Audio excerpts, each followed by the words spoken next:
須斷落到這天已經記不起，燈光映出歇息，粉飾殘留的筆跡，記載行事也回味着那最初的景色。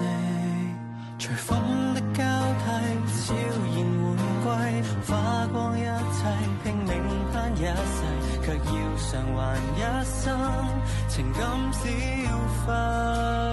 後悔對焦太淺，想修補昨天，霎眼已10年，人物跟角色忽已有變，怎寫演才想償還多點。